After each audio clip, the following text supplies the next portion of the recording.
Ziva Nation Records. 263 Chisingaro Wanete Chonto Wani Body Girl Quilla again Ziva Nation Quilla upon the station Mina V Mina Kili 2023 movement Oranda Intante Angwa Madaida Life iri kurwadza poisa ndina kana ntayangwa madaida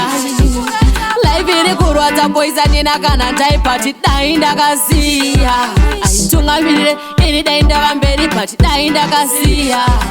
aitungamirire ini dai ndava mberi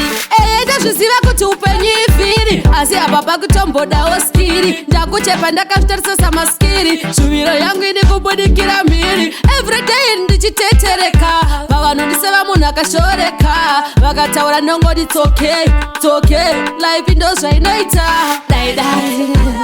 life iri kurwadza poisa ndina kana ntayangwa madaidai life iri kurwadza poisa ndina kana ndaipati dai ndakaziya aitungamirire ini dai ndava mberi pati dai ndakaziya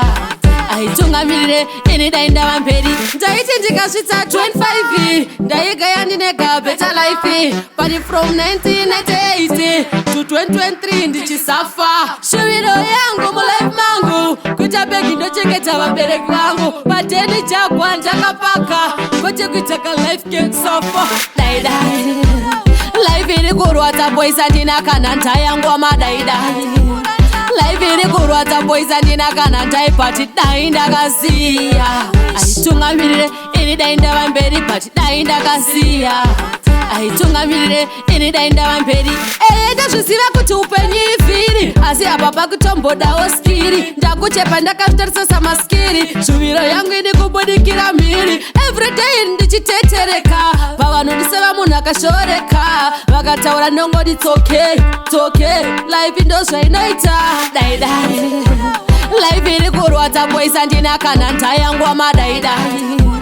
life iri kurwadza poisa ndina kana ntaipati dai ndakaziya